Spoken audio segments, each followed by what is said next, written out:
não disse uma palavra. Apenas peguei minha bolsa e saí. No dia seguinte, quando ela foi fechar a conta da maternidade, o cartão foi recusado 3 vezes. Seu rosto de deboche ficou em choque quando o gerente apontou a quem ela teria que implorar socorro. Eu ouvi o barulho do meu próprio coração quando aquelas sacolas foram esvaziadas no sofá de veludo bege. Não foi um som forte. Foi exatamente o oposto. Foi o silêncio pesado que vem depois de um impacto. Aquele momento em que o ar some dos pulmões e o mundo para por 2 segundos enquanto o cérebro tenta processar o que os olhos acabaram de ver. Body de algodão egípcio. Macacão com bordado feito à mão. Manta térmica macia como nuvem. Toalha felpuda com capuzinho de ursinho. Tudo que eu havia escolhido com as minhas próprias mãos, peça por peça, em 5 lojas diferentes, ao longo de 2 semanas de tarde, tudo espalhado no veludo bege daquele sofá importado como se fosse resto de sacola de brechó jogada no chão de mercado. E a mulher que havia feito isso estava de pé na frente de mim com um sorriso venenoso nos lábios vermelhos, perfume caro chegando antes do raciocínio, unhas compridas de esmalte vermelho apontadas na minha direção como se eu fosse um problema que precisava ser catalogado e arquivado. Você dá pena, pobretona. Ouvi cada sílaba com uma nitidez que nunca vou esquecer enquanto viver. Minha filha merece luxo de verdade. Importado, italiano, francês. Essas roupinhas de classe média não vão tocar na pele do meu neto. Meu neto. Ela disse meu neto como se aquela criança que ainda nem tinha nascido pertencesse exclusivamente à linhagem dela. Como se o sangue do meu filho que corria naquelas veias fosse apenas um detalhe inconveniente, uma nota de rodapé na história grandiosa que ela havia escrito para a família dela. Deixa eu te contar quem eu sou antes de te contar o que aconteceu depois. Me chamo Elvira Mendes Costa. Tenho 69 anos. E cada um deles está gravado na palma das minhas mãos.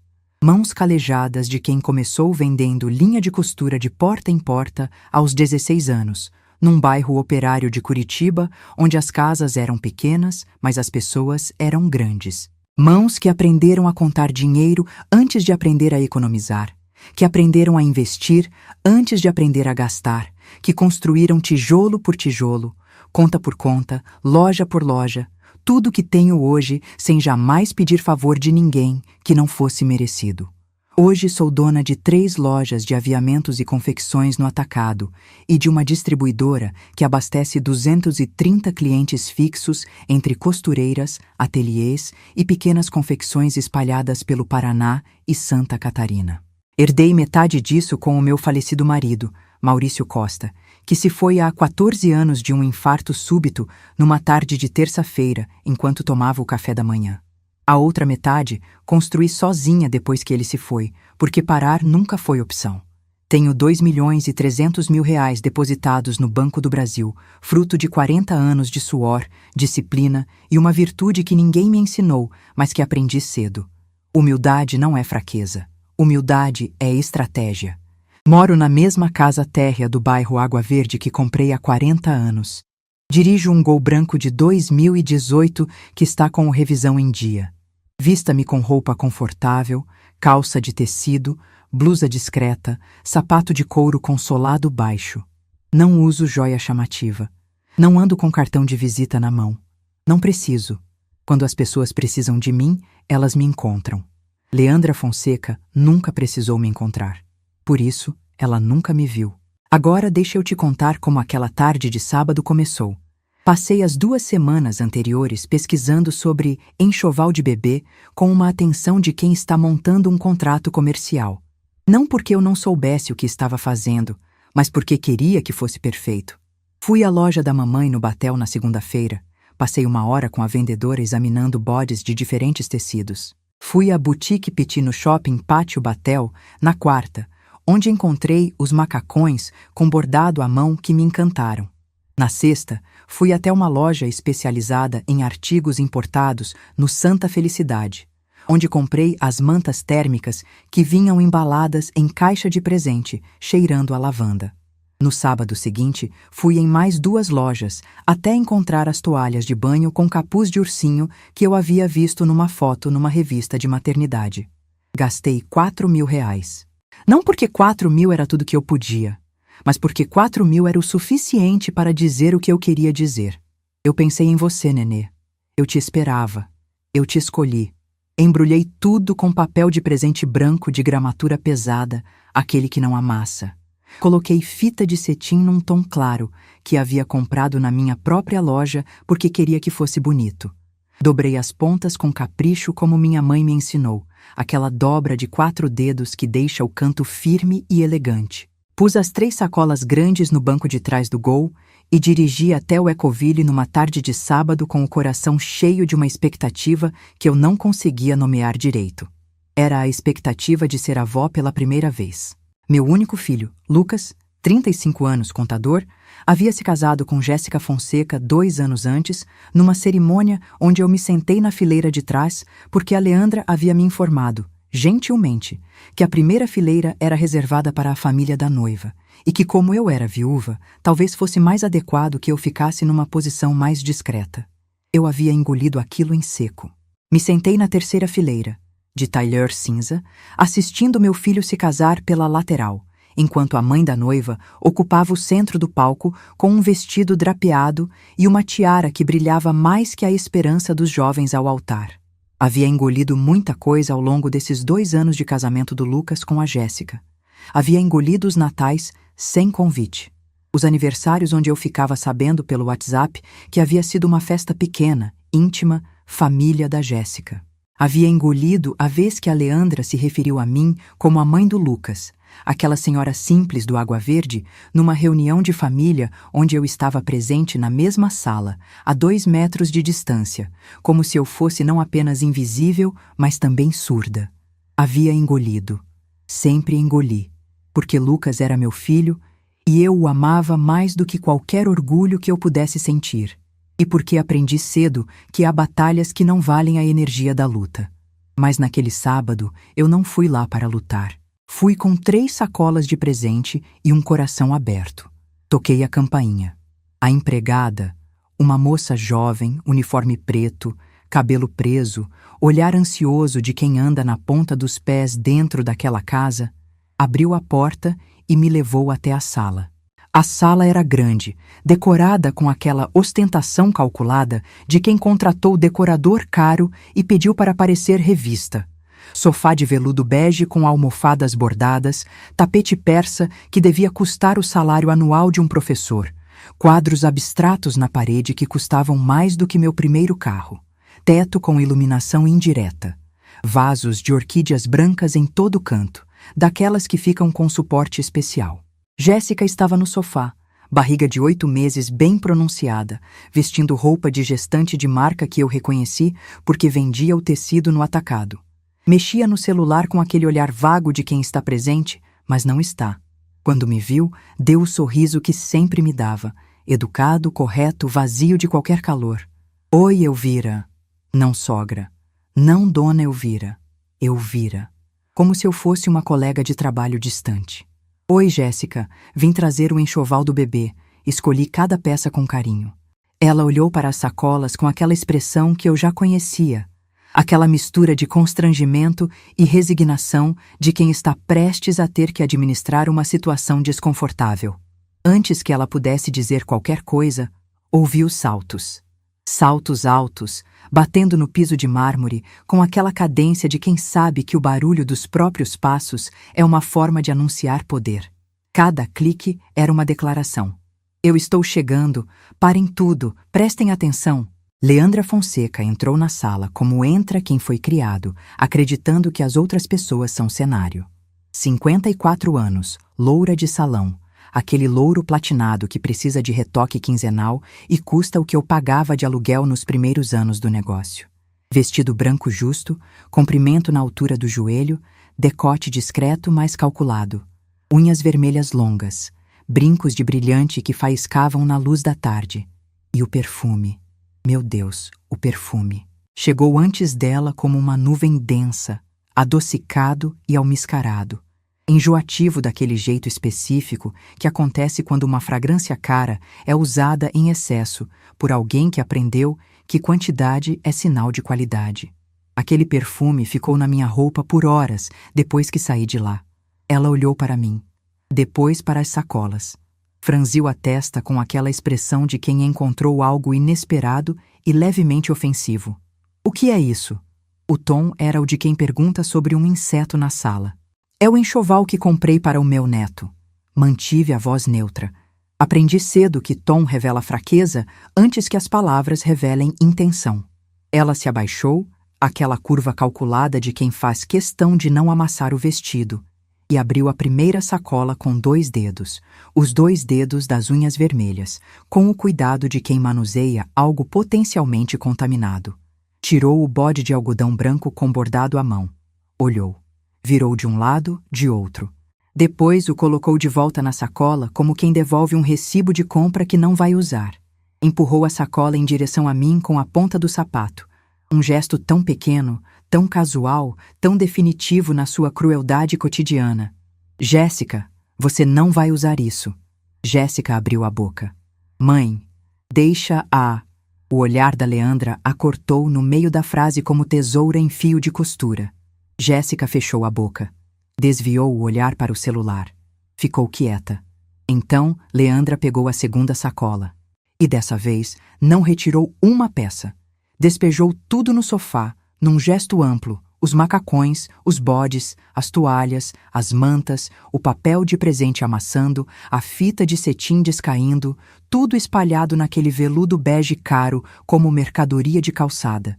E me olhou nos olhos. Você dá pena, pobretona, disse com uma clareza que não admitia ambiguidade. Minha filha merece luxo de verdade, importado, italiano, francês. Essas roupinhas de classe média não vão tocar na pele do meu neto. Fez uma pausa de efeito, aquela pausa de quem está acostumada a discursar. Elvira, eu sei que você faz o que pode, mas o que você pode não é suficiente para o padrão da minha família. Então, por favor, não traga mais presentes. A gente já encomendou tudo que o bebê precisa. De Paris. Sorriso. Aquele sorriso afiado como lâmina. Você entende, né? Senti meu rosto queimar. Não de vergonha. Tenho quase 70 anos e aprendi a não ter vergonha da minha origem. Queimou de raiva. Uma raiva limpa, fria, daquele tipo que não grita, que não gesticula, que fica quieta e trabalha por baixo enquanto o mundo pensa que você está derrotada. Olhei para o Lucas. Ele tinha entrado na sala pelo corredor lateral, vindo do escritório onde ficava no fim de semana, quando tinha relatório para fechar. Ele havia parado no meio da entrada quando viu a cena. Via as roupas espalhadas no sofá. Via a expressão da sogra. Via meu rosto. E ficou parado naquela posição de quem congelou num fotograma. Corpo inclinado ligeiramente para frente, mãos nos bolsos, olhar baixo. 35 anos, altura de 1,80 m, ombros largos de um homem adulto, e ali estava ele parecendo um menino de 5 anos esperando para saber se ia apanhar. Ele não disse uma palavra. Não recolheu as roupas. Não colocou a mão no ombro da sogra e disse: "Precisa não, dona Leandra. Não veio até mim." Não fez absolutamente nada, além de ficar parado naquele corredor, com os olhos no piso de mármore importado da casa, que a família da esposa havia comprado para o casal. Eu olhei para ele por 3, 4, 5 segundos.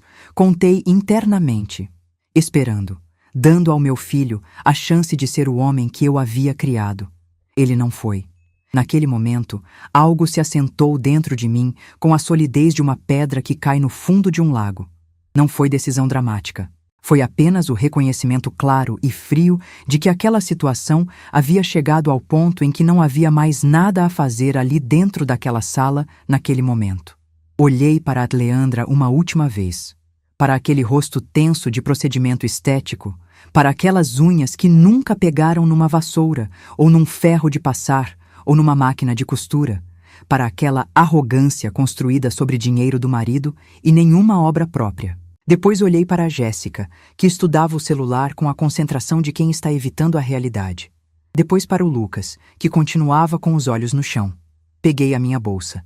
A mesma bolsa de couro que comprei há 8 anos numa loja popular do centro, que já está com o fecho um pouco frouxo, mas que guarda tudo o que preciso. Me levantei do sofá com calma, sem pressa, sem drama. "Tudo bem", eu disse. Desculpe o incômodo. Andei até a porta. Passei pelo Lucas sem olhar. Saí pela porta da frente que a empregada abriu com um olhar de constrangimento que ela não conseguiu esconder completamente. Entrei no meu Gol branco, coloquei o cinto, liguei o motor e dirigi até em casa com as mãos levemente tremendo no volante. Não de fraqueza, mas da contenção necessária para segurar uma coisa que, se eu deixasse sair ali, na frente da casa da Leandra Fonseca no Ecoville, seria grande demais para se guardar de volta. Mas antes de ligar o motor, fiz uma coisa. Tirei o celular da bolsa e mandei uma mensagem para o Antônio Vargas, meu gerente de conta no Banco do Brasil há 28 anos. Uma mensagem curta, direta. Antônio, preciso passar amanhã cedo na agência. Pode ser? É sobre o cartão empresarial. Guardei o celular, liguei o motor e fui embora. Eles achavam que eu havia saído derrotada. Achavam que as sacolas espalhadas no sofá eram a imagem final da história. Achavam que eu era o que parecia ser. Uma senhora simples, de carro popular, de roupa discreta, que tentou presentear a neta e foi devolvida para o seu lugar. Não sabiam que eu nunca fui ao meu lugar. Eu construí o meu lugar. E ele tem 7 dígitos no Banco do Brasil. Antes de continuar, preciso te perguntar uma coisa. Se fosse você, saía daquela sala calada igual a eu saí ou reagia diferente? Me conta nos comentários. Porque o que eu fiz no dia seguinte, muita gente não esperava. A mensagem do Antônio chegou às 7h42 da manhã seguinte. Passo bem, dona Elvira. Às 9 estou na agência. Te espero. Não dormi bem naquela noite. Deixa eu ser honesta com você, porque esse aqui é um espaço de verdade. Chorei. Não um choro de novela, não um choro performático de quem quer pena. Chorei daquele jeito feio, silencioso, que aparece tarde da noite quando você está sentada na sala com a televisão apagada e o único barulho é o da geladeira ligando e desligando e a casa inteira parece grande demais para uma pessoa só. Chorei porque tinha passado 2 semanas escolhendo aquelas roupas com amor, dobrado cada peça, embrulhado com papel de presente branco, escolhido a fita com cuidado. E alguém tinha despejado tudo aquilo num sofá com a mesma energia que se descarta um saco de cebola. Chorei porque meu filho tinha ficado parado no corredor sem dizer uma palavra. Chorei porque fui ao casamento do Lucas e fiquei na 3ª fileira. Chorei porque os natais dos últimos 2 anos tinham sido eu sozinha com a irmã Beatriz, na ceia da instituição religiosa onde ela vive, comendo lentilha e bacalhau com gratidão genuína, mas com um buraco no peito que a lentilha não preenche. Chorei porque trabalhei a vida inteira, construí tudo o que tenho com as mãos, e mesmo assim havia uma mulher que me olhava com os olhos que se reservam para quem não conta. Chorei por mim mesma. E depois parei. Porque dignidade não aguenta muito tempo no chão. Fui até o banheiro. Me olhei no espelho. 69 anos de rosto. Rugas que são registros de expressões, não de decadência. Cabelo branco que eu deixei crescer depois que o Maurício se foi, porque ele dizia que eu ficava bonita assim. Olhos castanhos que viram muita coisa e ainda não viram tudo. Olhei para mim mesma por um tempo, como faço quando preciso me lembrar de quem sou. Então fui fazer café. Café fresco de manhã cedo é uma das últimas coisas simples que ainda me fazem sentir que a vida tem estrutura. O cheiro do pó na colher, a água aquecendo, o som do coador pingando no silêncio da cozinha. Me sentei com a minha xícara de cerâmica branca, aquela que o Maurício ganhou numa feira e que tem um pequeno lascado na borda que eu nunca mandei consertar porque seria jogar fora um pedacinho dele. E liguei para a irmã Beatriz. Ela atende sempre. Não importa o horário, não importa se é noite ou madrugada ou manhã muito cedo. Faz 32 anos que a Beatriz é religiosa na Ordem das Carmelitas Descalças. Vive numa rotina de oração e silêncio que ela escolheu aos 18 anos e nunca questionou. Mas ela nunca desligou o telefone para a família. Nunca desligou para mim. Elvira. A voz dela é daquele tipo que acalma sem tentar. Não tem o mel artificial de quem está tentando consolar. Tem a solidez de quem já viu muita dor e aprendeu que a melhor coisa que você pode fazer por alguém que está sofrendo é não fugir dela. Contei tudo. As sacolas, as roupas no sofá, as unhas vermelhas, o perfume enjoativo, a frase, "Você dá pena, pobretona", O Lucas parado no corredor. A saída silenciosa. Contei com a voz firme no começo e depois fui perdendo o fio de contenção até terminar chorando de novo no telefone como adolescente, o que eu não faço há muitos anos. A Beatriz ouviu tudo. Respirou fundo e, quando terminou o silêncio, disse: Elvira, humildade é virtude. Humilhação não é. Você tem o direito de se proteger. E se proteger às vezes significa mostrar quem você realmente é. Fiquei com aquilo reverberando dentro de mim o resto da manhã. Mostrar quem você realmente é. Minha vida inteira foi construída numa discreta recusa de mostrar quem eu sou. Aprendi com meu pai, que era operário numa fábrica de calçados e que tinha mais dignidade no olhar do que qualquer patrão que já o mandou, que quem precisa gritar o que tem é porque o que tem não fala por si mesmo. Aprendi com o Maurício, que levou 20 anos para convencer um fornecedor importante a visitar nosso depósito, não porque tínhamos medo de mostrar, mas porque sabíamos que quando o fornecedor chegasse, o que veria ia falar mais do que qualquer visita de apresentação. Aprendi na pele que o dinheiro de verdade não grita. Ele sussurra. E quem sabe ouvir, ouve. Mas há momentos em que o sussurro não chega, em que a outra pessoa está gritando tão alto que o sussurro se perde. E nesses momentos, às vezes, você precisa falar um pouco mais alto. Não por vaidade, por necessidade. Passei o domingo inteiro fazendo as contas. Não as contas do negócio, que Célia cuida com uma competência que me deixa tranquila dormir à noite. As contas da vida. Sentei na minha mesa de trabalho, aquela velha escrivaninha de madeira escura que o Maurício usava, com o cheiro de décadas de papelada e caneta esferográfica impregnado na madeira, e fiz um levantamento mental de tudo que havia sustentado silenciosamente ao longo dos 2 anos de casamento do Lucas com a Jéssica. O apartamento onde o casal morou antes da casa do Ecoville, os 3 meses de caução e o primeiro ano de aluguel, R$56 mil, que paguei sem dizer nada porque Lucas havia pedido emprestado e nunca devolveu, e eu decidi que não ia cobrar porque era meu filho. O casamento, não fui chamada para ajudar na organização, mas Lucas me ligou 2 semanas antes da cerimônia dizendo que tinham estourado o orçamento e pedindo ajuda. Depositei R$38 mil na conta dele. Não vi o dinheiro de volta. Não esperava. O consultório de dentista da Jéssica, que ela havia aberto uma clínica estética com uma sócia que sumiu depois de 6 meses levando os equipamentos, Lucas me pediu R$10 mil para ajudar a fechar os prejuízos. Depositei. As férias do casal em Portugal no ano passado, que Lucas disse que era viagem de aniversário de casamento e que tinha ficado acima do planejado, R$8 mil. Somei R$112 mil. Em 2 anos. Sem recibo, sem contrato, sem pedido de devolução. Dinheiro que saiu da minha conta e entrou na vida deles como se entrasse num buraco sem fundo. E naquele sábado, a mãe da esposa do meu filho havia me chamado de pobretona. Sentei com aquele número na cabeça por um tempo. R$112 mil. Não com raiva, com clareza, com aquela clareza fria que vem quando você finalmente olha para uma situação sem a névoa do amor filial encobrindo os fatos. Na segunda-feira de manhã, vesti a mesma roupa que usaria qualquer outra segunda. Calça de tecido cinza, blusa bege de manga comprida, sapato de couro preto. Peguei a bolsa, entrei no carro e fui até a agência do Banco do Brasil no centro do Água Verde, onde tenho conta há 28 anos.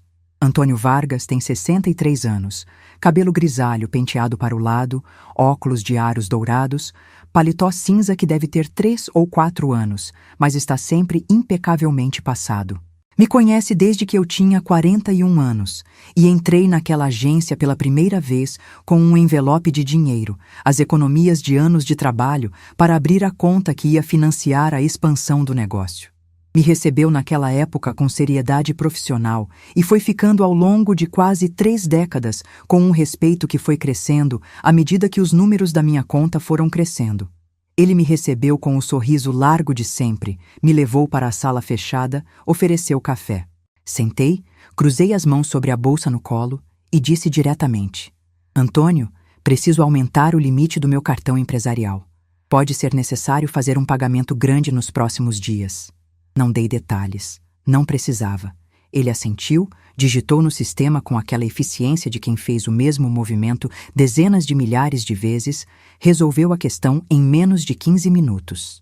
Quando eu estava me levantando para ir embora, ele parou com as mãos sobre a mesa, aquele gesto de quem vai falar algo que está pesando. Hesitou. Dona Elvira, não é da minha conta, e não estou dizendo nada que não seja de conhecimento público nos sistemas do banco. Parou de novo. Eu esperando. A Fonseca Empreendimentos tem uma pendência fiscal em aberto há 60 dias. O sistema sinaliza automaticamente bloqueio preventivo em transações corporativas de alto valor até regularização. É protocolo padrão. Ficamos um momento em silêncio. Os dois. Ele olhando para mim com aquele olhar cuidadoso de quem disse o que precisava dizer, sem dizer mais do que devia. Eu processando o que havia ouvido. Depois me levantei, dei a mão para ele, saí pela porta de vidro da agência, entrei no meu Gol e fiquei sentada por um momento antes de ligar o motor. Não havia planejado nada. Não havia pedido nada. Mas o mundo às vezes se arranja para quem está de pé e de olhos abertos. Os dias seguintes foram uma reconstrução silenciosa. Voltei para as minhas lojas com uma presença que havia ficado um pouco distante nas semanas anteriores, quando estive absorta no universo do enxoval e da expectativa do neto. Célia, minha sócia, me olhou com aquele olhar de amiga antiga que não precisa de palavras para perguntar o que está errado. Me sentar com ela na sala de reuniões da distribuidora, com café na mão e contar o que havia acontecido foi como drenar um ferimento. Ela ouviu com a cara fechando progressivamente, aquela expressão dela de quem está muito brava, mas está contendo para não interromper. Quando terminei, ela ficou quieta por um segundo. Elvira, essa mulher não te conhece, mas vai conhecer. Não disse mais nada. Não precisou. Comecei a caminhar de manhã cedo, algo que havia parado de fazer quando o Maurício se foi porque a rua ficou mais silenciosa sem ele do lado. Voltei ao parque a 6 quadras de casa, aquele com os pinheiros altos e o lago artificial onde os patos caminham com aquela dignidade cômica de quem acha que o mundo existe para eles. Caminhei 40 minutos por dia durante aquela semana. Respirei ar frio de manhã de Curitiba, que tem aquele cheiro específico de pinheiro e umidade que é diferente de qualquer outra cidade que já visitei. E fui me sentindo devagar, eu mesma de novo. Não precisava de ninguém para me dizer que era suficiente. Nunca precisei. Mas às vezes a gente esquece isso quando alguém passa perto gritando o contrário. Fui à missa no domingo seguinte, sentei no banco de madeira dura da igreja Nossa Senhora de Lourdes, onde vou desde que me mudei para o Água Verde. Fechei os olhos e fiquei em silêncio por um tempo. Não com raiva, não com planos, apenas em silêncio, deixando a clareza assentar. Foi na terça-feira depois disso, numa tarde comum, que o telefone tocou. Lucas. Voz emocionada, aquela voz de quem está tentando ser controlado e não está conseguindo muito bem. Mãe, nasceu. Você é avó. É um menino, Gabriel. Fechei os olhos um segundo. Gabriel. Meu neto se chamava Gabriel. Abri os olhos. Perguntei, com a voz mais neutra que consegui. Posso ir lá conhecer ele? A pausa que seguiu foi suficiente para eu entender o que vinha a seguir, mesmo antes de ele falar. Mãe, é que a Leandra está aqui, e ela disse que é melhor você vir outro dia quando estiver mais calmo. Desliguei o telefone sem responder. Fiquei sentada na sala da minha casa, sozinha, com meu neto a 4 quilômetros de distância, num quarto de maternidade de luxo que eu não podia entrar porque a mulher que me havia chamado de pobretona havia decidido que o meu lugar ainda não era ali. Chorei pela segunda vez. Mas eram lágrimas diferentes. Não eram lágrimas de dor. Eram lágrimas de transição, aquelas que aparecem quando uma coisa termina e outra começa, quando você percebe que a versão que você era antes daquele momento vai ficar para trás porque tem que ficar. Na manhã seguinte, o telefone tocou às 8 da manhã. Antônio Vargas. Dona Elvira, lembra do que conversamos? Não era pergunta. A senhora pode querer passar por aqui hoje. Agradeci. Desliguei, penteei o cabelo, vesti a roupa que estava. Peguei a bolsa com o cartão empresarial Platinum que quase nunca uso. Entrei no carro, mas ao invés de ir para o banco, fui direto para a maternidade Santa Cruz, porque meu neto estava lá. E chegou a hora. Quando entrei no setor financeiro da maternidade Santa Cruz naquela manhã, não havia planejado um discurso. Não havia ensaiado.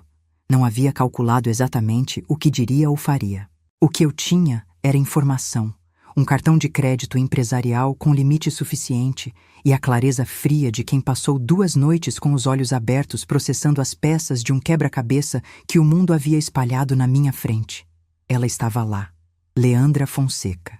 De pé no balcão do financeiro do 3º andar, voz alta com aquela ressonância de soprano irritado que atravessa paredes, gesticulando com as mãos de unhas vermelhas na direção de uma funcionária de jaleco branco que mantinha a calma com aquela compostura de quem está treinada para lidar com pessoas que acreditam que o volume da voz é diretamente proporcional à razão que tem.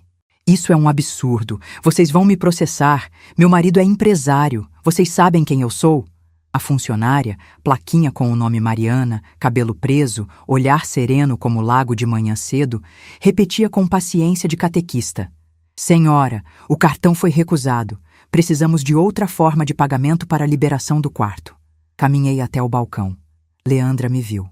A expressão dela passou por confusão, irritação, e depois se instalou numa composição estranha que levou alguns segundos para eu identificar. Desconforto. Pela primeira vez desde que eu conhecia aquela mulher, ela parecia não saber o que fazer com a situação. O que você está fazendo aqui? A voz já estava a alguns graus abaixo do que estava um momento antes. Ignorei ela. Olhei para a Mariana. Quanto é a conta? A moça checou o sistema com aquela atenção cuidadosa de quem sabe que o número que vai dizer é relevante. R$ 74.480, senhora. Abri a bolsa. Tirei o cartão empresarial do compartimento de couro onde vive praticamente sem uso porque a maioria das minhas compras são transferência bancária ou boleto. Aquele cartão de titânio com o nome Elvira M. Costa, gravado em relevo. Coloquei no balcão. Pode passar. O silêncio que se fez depois disso tinha textura. Era aquele silêncio denso de sala fechada, como quando a pressão muda antes de uma tempestade.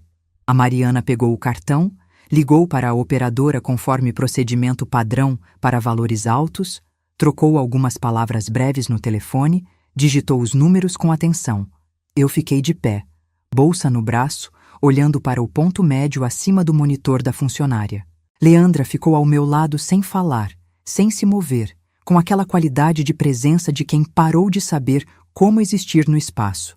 A máquina emitiu um bip. Aprovado. A Mariana me entregou o comprovante com 2 mãos, como se a formalidade do gesto honrasse o valor da transação. Obrigada, senhora Costa. Está tudo quitado.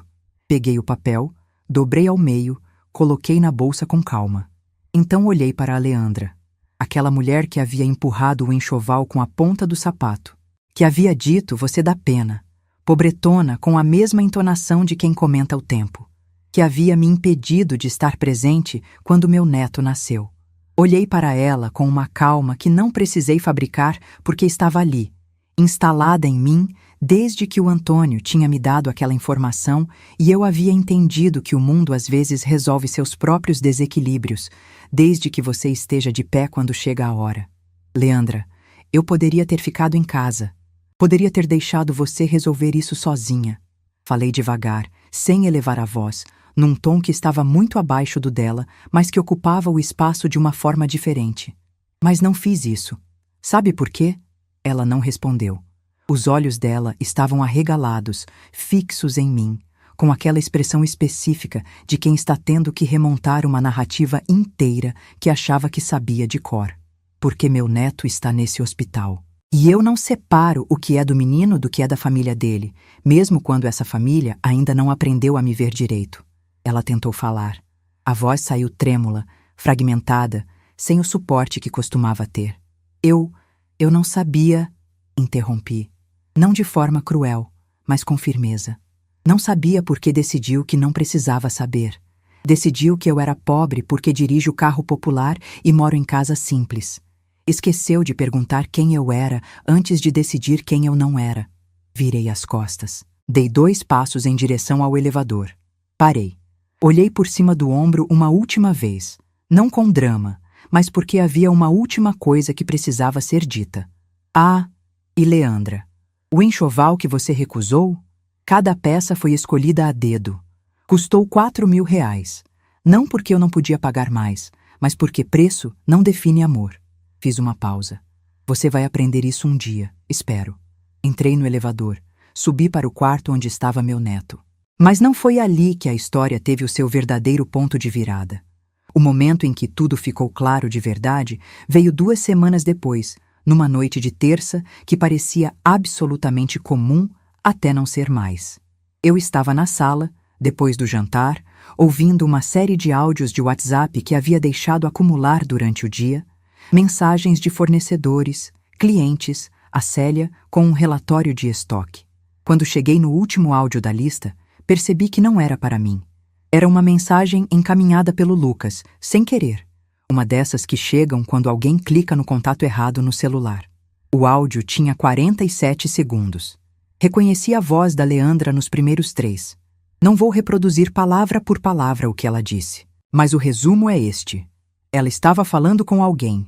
Por fragmentos da conversa, parecia ser a própria Jéssica, e discutia um plano de transferir o imóvel do Ecoville, aquela casa que a família Fonseca havia dado de presente de casamento para o casal, para o nome exclusivo da Jéssica, por meio de um instrumento jurídico que, se eu não entendi mal os termos que ela usou, excluiria o Lucas de qualquer direito sobre o bem em caso de separação. E mencionou que havia uma consultora jurídica envolvida.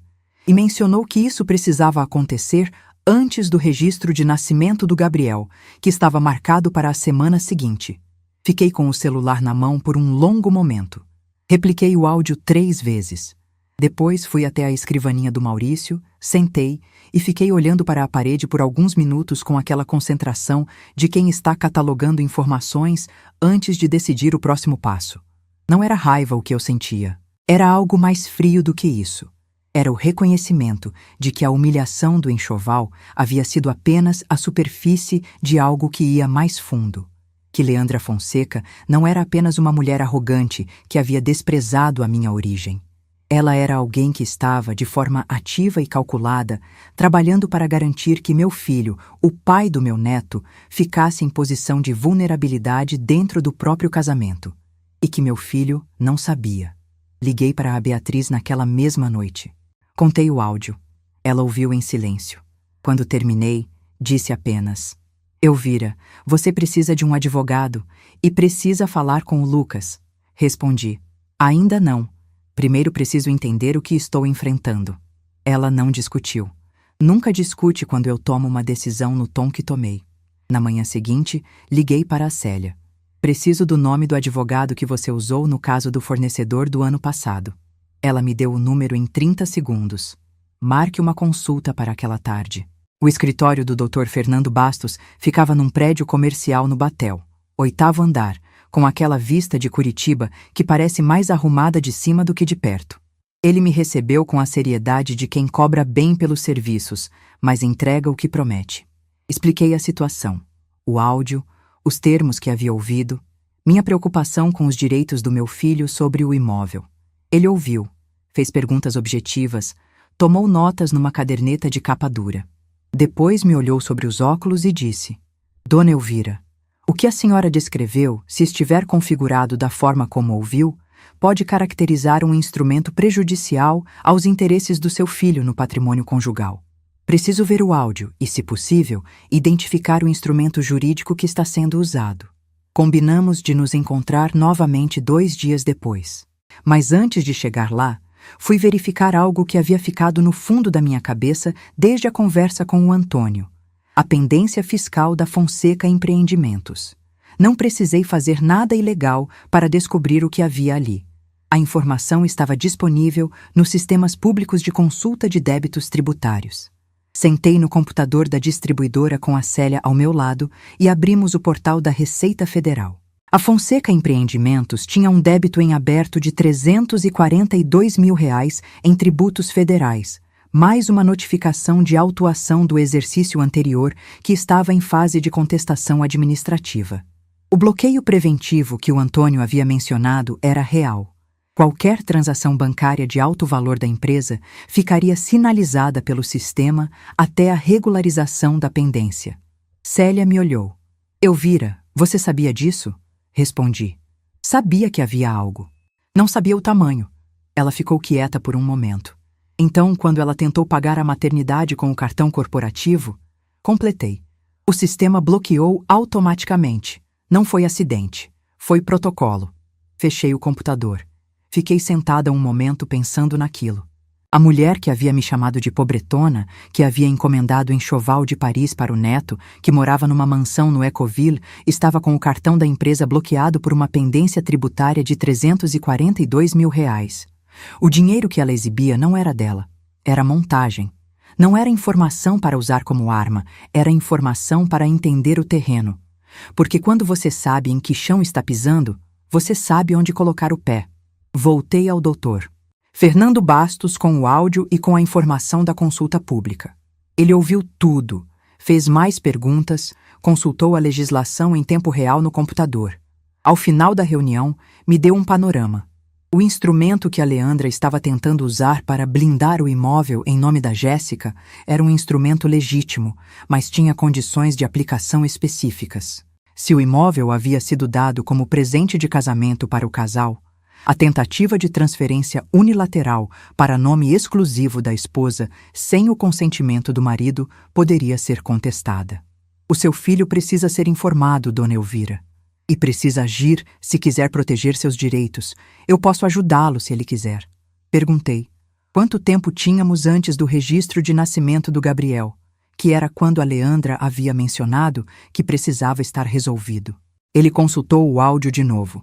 Se for o que ela disse, menos de uma semana. Saí do escritório com um prazo e um plano. Primeiro, falar com o Lucas. Não como acusação, não como revelação dramática, como mãe que tem uma informação que o filho precisa ouvir. Segundo, reunir tudo o que havia levantado de forma organizada para que o Lucas e o advogado pudessem decidir os próximos passos. Terceiro, garantir que quando a Leandra fizesse o próximo movimento, ela encontrasse a situação diferente do que esperava. Liguei para o Lucas naquela tarde. Filho, preciso te ver. Não é urgência de hospital, mas é importante. Pode ser aqui em casa amanhã de manhã? Ele veio no dia seguinte, às 10 da manhã, sem a Jéssica. Entrou com aquela expressão de quem não sabe o que vai encontrar. Me sentei com ele na mesa da cozinha, com café passado e o caderno de anotações à minha frente, e abri o assunto diretamente. Contei o áudio. Contei o que havia apurado com o Dr. Fernando Bastos. Contei a pendência fiscal da empresa dos pais da Jéssica. Não com drama, não com raiva, não com lágrimas. Com os fatos dispostos na ordem em que havia-os descoberto, claros e verificáveis. Lucas ficou ouvindo em silêncio, o rosto mudando conforme as informações chegavam. Quando terminei, ficou quieto por um longo tempo. O café esfriou na xícara. Depois disse devagar: Mãe, a Jéssica sabe disso? Respondi: Não sei. Mas a conversa no áudio era com ela, e ela não interrompeu. Ele assentiu, devagar, como quem processa algo pesado. Você acha que ela... Interrompi com cuidado. Filho, eu acho que sua esposa é jovem, que a mãe dela exerce muita influência e que às vezes a gente deixa outras pessoas tomar decisões que deveríamos tomar nós mesmos. O que eu acho que você precisa fazer é falar com o Dr. Fernando Bastos antes que o registro do Gabriel aconteça. Depois disso, você e a Jéssica resolvem o que for de vocês. Lucas ficou sentado na minha cozinha por mais 1 hora. Ligou para o Dr. Bastos. Marcou reunião para aquela tarde. Quando foi embora, me abraçou na porta, aquele abraço de filho que faz muito tempo que não vinha, e disse apenas: Mãe, me desculpa. Eu disse: Vai resolver o que precisa resolver. Fechei a porta. Me apoiei nela por um momento. Respirei fundo. A armadilha não estava pronta ainda, mas estava sendo montada. E desta vez não foi a Leandra que montou. 4 dias antes do registro de nascimento de Gabriel, o Dr. Fernando Bastos me ligou às 7h30 da manhã. Voz calma, aquela calma profissional de quem tem notícias significativas, mas aprendeu a não dar na voz antes da hora. Dona Elvira, o Lucas tomou as providências. Temos um panorama claro agora. Precisamos de uma conversa com todas as partes. Perguntei. Quando? Ele respondeu. Quanto antes, o senhor Henrique Fonseca, pai da Jéssica, não sabe de nada do que está sendo tramado. Confirmei isso ontem. Fiz uma pausa. Como você confirmou? Respondeu com cuidado. Advogado-cliente é confidencial, dona Elvira, mas posso dizer que temos provas suficientes para a conversa que precisamos ter. Combinamos a reunião para 2 dias depois, num sábado pela manhã. Local, minha sala. Não a mansão do Ecoville. Não o escritório do advogado. Minha sala. A sala da casa térrea do Água Verde, onde morei por 40 anos, com o sofá de tecido que está com o braço direito um pouco gasto de tanto uso, a mesa de madeira com a mancha de café que o Maurício fez há 20 anos e que nunca saiu completamente, a estante com fotos do Lucas desde bebê até adulto, a janela que dá para o jardim onde o jasmim floresce no começo do inverno, minha sala, no meu chão, com as minhas regras. Na sexta-feira, preparei tudo com a meticulosidade de quem está montando um dossiê comercial. Peguei a pasta de couro que uso para reuniões de negócio, aquela com o logo discreto da Costa Aviamentos, gravado no canto inferior.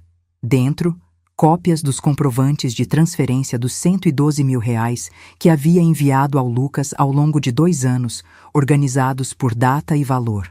A consulta pública da pendência fiscal da Fonseca Empreendimentos, impressa e destacada nos valores relevantes. O resumo que o Dr. Fernando Bastos havia preparado sobre o instrumento jurídico que a Leandra tentava usar para blindar o imóvel.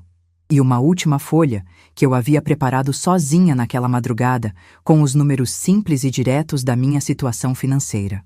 O saldo bancário, o faturamento anual das lojas, o valor da distribuidora estimado por avaliação de mercado que havia feito 2 anos antes para fins de planejamento sucessório. Não por vaidade. Para que os números falassem por mim com a clareza que eu havia decidido não me poupar mais de usar. Liguei para o Lucas na sexta à tarde. Amanhã de manhã, às 10, você vem aqui com a Jéssica. Chama a Leandra também. Pausa. Mãe, a Leandra não vai... Interrompi. Lucas, você a chama. O que ela decide é problema dela. Ele ficou em silêncio por um segundo. Tá bem, mãe. Desliguei. Fui para a cozinha. Fiz jantar para mim mesma, comi com calma. Depois preparei o café da manhã para o dia seguinte com antecedência, aquele jeito que o Maurício achava engraçado. Coar, guardar na garrafa térmica, deixar tudo pronto para não ter trabalho pela manhã. Dormi 7 horas, o que para mim é sono profundo. Acordei às 6, caminhei no parque, voltei, tomei banho, vesti minha melhor roupa de reunião. Blazer cinza chumbo de tecido bom que comprei há 5 anos e que cai impecável no ombro, calça preta reta, sapato de couro com pequeno salto. Me olhei no espelho. 69 anos de rosto sério, cabelo branco arrumado, postura direta de mulher que passou 40 anos em pé atrás de balcão e mesa de reunião. Estava pronta. Às 9h45, o Dr. Fernando Bastos chegou. Coloquei a pasta de couro na mesa da sala. Ele colocou a dele ao lado. Bebemos café em silêncio. Às 10h12, o carro do Lucas parou na frente da casa. Eu observei pela janela. Lucas descia primeiro, depois a Jéssica com o Gabriel no bebê conforto. Depois, de um carro diferente, o SUV branco que eu reconheci, Leandra. Ela havia vindo. Bom, quando abri a porta, o rosto da Leandra fez aquela composição de desconforto que eu havia visto no setor financeiro da maternidade. Aquela expressão de quem chegou a um terreno que não conhece e está calibrando. Ela olhou para a fachada da minha casa. Casa simples. Fachada em reboco pintado. Jardim cuidado, mas sem ostentação. Entrou com aquele passo de quem está coletando informações para construir uma narrativa de desdém, mas ainda não encontrou o ângulo certo. Elvira. Cumprimento seco. Sem calor, mas sem a arrogância de antes. Ainda estava se posicionando. Leandra. Pode sentar. Indiquei o sofá. Ela se sentou na ponta, aquela postura de quem não quer encostar completamente no móvel. Lucas e Jéssica se sentaram no sofá do lado. Jéssica com o Gabriel adormecido no colo, cara fechada de quem sabe que a conversa não vai ser fácil. Lucas olhou para mim com aquele olhar de filho que está tentando entender o que a mãe está fazendo. Dei a ele um aceno discreto com a cabeça que significava confia em mim. Ele ficou quieto. O Dr. Fernando Bastos se apresentou. Leandra franziu a testa. Advogado? Que é isso, Elvira? Você me chamou para... Interrompi. Leandra, Me deixa falar primeiro, depois você fala o que quiser. Ela fechou a boca. Havia algo na minha voz naquele momento que ela não havia encontrado antes. A firmeza tranquila de quem chegou ao fim de um processo e sabe exatamente o que está fazendo. Me sentei na poltrona à cabeceira da mesa, onde sempre me sento nessa sala. Abri a pasta de couro. Vou começar pelos números, porque números não mentem e não têm sentimento. Tirei a primeira folha, os comprovantes. Ao longo dos 2 anos desde o casamento do Lucas com a Jéssica, realizei transferências bancárias para a conta do meu filho nos seguintes valores: R$56 mil para calção e primeiro ano de aluguel, R$38 mil para complemento das despesas do casamento, R$10 mil para ajuda com o prejuízo da clínica odontológica, R$8 mil para as férias em Portugal. Total, R$112 mil, sem recibo, sem contrato, sem pedido de devolução. Coloquei a folha na mesa. Não estou cobrando isso. Estou documentando o que existia. Jéssica olhou para o Lucas. Lucas olhou para a mesa. Leandra ficou imóvel. Segunda questão. Tirei a segunda folha. A consulta pública fiscal.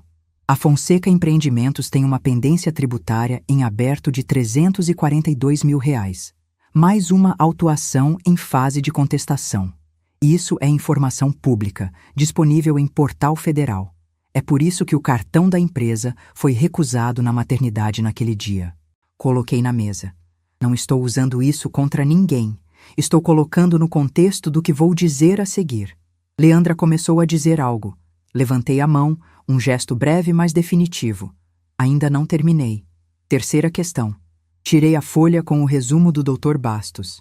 Há 2 dias, um áudio de WhatsApp chegou até mim por engano. Era uma conversa onde se discutia a transferência do imóvel do Ecoville, que foi dado como presente de casamento para o casal, para o nome exclusivo da Jéssica, por um instrumento jurídico que, se aplicado conforme descrito no áudio, excluiria os direitos do Lucas sobre o bem em caso de separação. A intenção expressa era que isso acontecesse antes do registro de nascimento do Gabriel. Pausei. O Dr. Bastos vai explicar as implicações legais dessa tentativa. O advogado abriu a pasta dele. Falou por 10 minutos com aquela clareza de quem domina o assunto e sabe que a audiência não tem saída fácil. Leandra foi ficando mais pálida à medida que ele falava.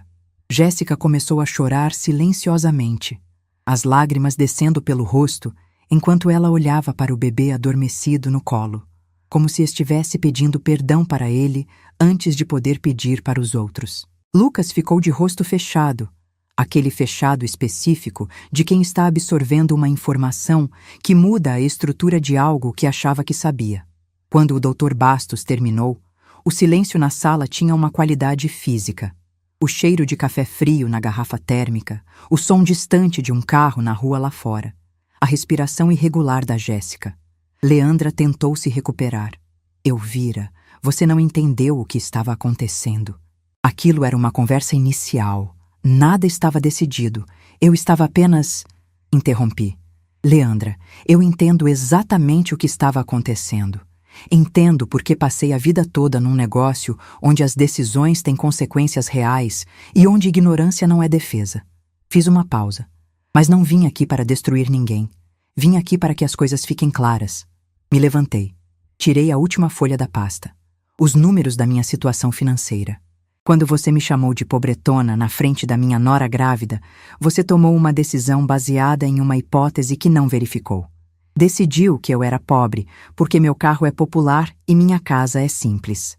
Decidiu que eu não tinha condições, que eu não tinha peso, que eu era uma peça descartável nessa família. Coloquei a folha na mesa. Esses são os meus números. Não estou mostrando por vaidade. Estou mostrando porque você precisa entender o seguinte. Em 40 anos de trabalho, nunca precisei provar nada para ninguém. Nunca precisei mostrar extrato. Nunca precisei de aprovação. Mas às vezes o silêncio é mal interpretado. E silêncio mal interpretado gera situações como essa. Leandra olhou para a folha. Os olhos dela pararam nos números. Vi, naquele momento, algo que nunca havia visto na expressão dela. O processamento de uma informação que desmontava uma narrativa inteira.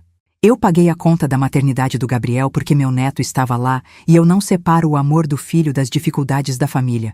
Mas que fique claro, Não fiz isso porque devia. Fiz porque escolhi, e escolhas têm significado diferente de obrigações. Me virei para o Lucas. Filho, o Dr. Bastos vai te orientar sobre seus direitos em relação ao imóvel. Você e a Jéssica vão decidir o que querem fazer com esse casamento e com essa família. Não é minha decisão, é de vocês. Lucas assentiu. Jéssica continuava chorando baixinho, sem tentar se defender, sem tentar manipular. Havia algo naquele choro que era diferente do pranto performático que eu havia aprendido a identificar em pessoas que usam lágrimas como ferramenta. Era genuíno, feio, sem estratégia. Jéssica, ela me olhou. Você deixou sua mãe tomar decisões que eram suas. Isso vai ter consequências que você vai ter que trabalhar. Mas você é jovem, você é mãe, e você tem um marido que te ama mais do que merece às vezes. O que você faz com isso é escolha sua. Jéssica assentiu, limpando o rosto com a manga da blusa, sem palavras. Me virei para a Leandra uma última vez. Ela estava sentada na ponta do sofá, rígida, com aquele rosto tenso de quem está contendo muita coisa que não tem mais o espaço de antes para sair. Leandra, você é inteligente o suficiente para saber que o que tentou fazer poderia ter destruído sua filha tanto quanto meu filho. Isso é tudo o que tenho a dizer. Fechei a pasta de couro. O doutor Bastos vai ficar um pouco mais para explicar os próximos passos ao Lucas. Você pode ficar se quiser. Se não quiser, está liberada. Ela ficou por mais 40 minutos. Não porque quis, mas porque Lucas pediu que ela ficasse para ouvir as orientações do advogado junto com a Jéssica. Ela ficou quieta o tempo todo. No final, quando o advogado terminou e as pessoas começaram a se levantar, Leandra se aproximou de mim na entrada da sala. Ficou de pé a 1 metro de distância, sem o salto que geralmente dava a ela aquela sensação de superioridade de postura. Estava de sapatilha naquele dia. E de repente pareceu a sua idade, talvez até mais velha. Eu vira. Pausa. Eu errei. Mais pausa. Não sei se tem como desfazer. Olhei para ela por um momento. Não tem como desfazer, Leandra. Tem como não repetir. Ela assentiu. Saiu pela porta. Eu não fui atrás. Lucas ficou até o final da tarde. Conversamos na cozinha, enquanto Jéssica dormia no quarto de hóspedes com o Gabriel. Uma conversa longa, daquelas que ficam em aberto por muito tempo e de repente precisam acontecer de uma vez. Sobre a covardia da Sala naquele sábado do enxoval. Sobre os 112 mil reais que eu nunca cobrei, mas que existiam. Sobre quem ele queria ser como pai, como filho, como marido. Não chorei nessa conversa. Lucas chorou, às vezes. Eu ouvi. Às vezes falei. Às vezes fiquei em silêncio enquanto ele processava coisas que levam tempo para ter forma. Quando foram embora, fiquei na porta da frente observando o carro sumir na rua. O sol estava baixo, aquela luz laranja de tarde de outono em Curitiba que deixa tudo com uma cor de coisa que está terminando e começando ao mesmo tempo. Fechei a porta. Voltei para a minha sala. Me sentei na poltrona à cabeceira da mesa, com a pasta de couro fechada na frente de mim e o silêncio da casa ao redor. E fiquei um longo tempo sem fazer nada além de respirar. Alguns meses se passaram.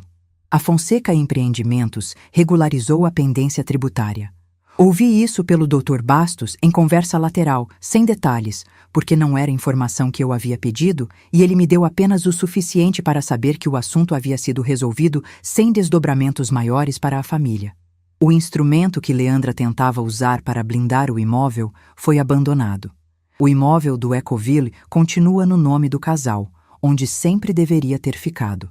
Leandra Fonseca não me ligou, não me mandou mensagem. Mas o Lucas me contou que ela havia pedido a Jéssica que comunicasse a mim que estava disponível para conversar se eu quisesse. Não quis. Não por rancor, que é um peso que não carrego mais há muitos anos. Mas porque há conversas que só fazem sentido quando ambos os lados estão prontos. E eu não estava. E talvez ela também não estivesse ainda de verdade. A educação que eu mando de volta quando o Lucas traz recados dela é genuína. Mas distância também é uma forma de respeito por si mesmo. O Lucas vem toda semana. Às vezes com a Jéssica, às vezes sozinho. Traz o Gabriel sempre. Meu neto tem 3 meses e já reconhece minha voz. Pelo menos é isso que eu escolho acreditar quando ele para de chorar quando me aproxima e fica me olhando com aqueles olhos enormes e escuros que são a cara do Maurício jovem. Jéssica está diferente, mais quieta, mais direta, menos daquele verniz de influenciadora que cobria cada palavra. Não somos amigas íntimas, mas somos respeitosas.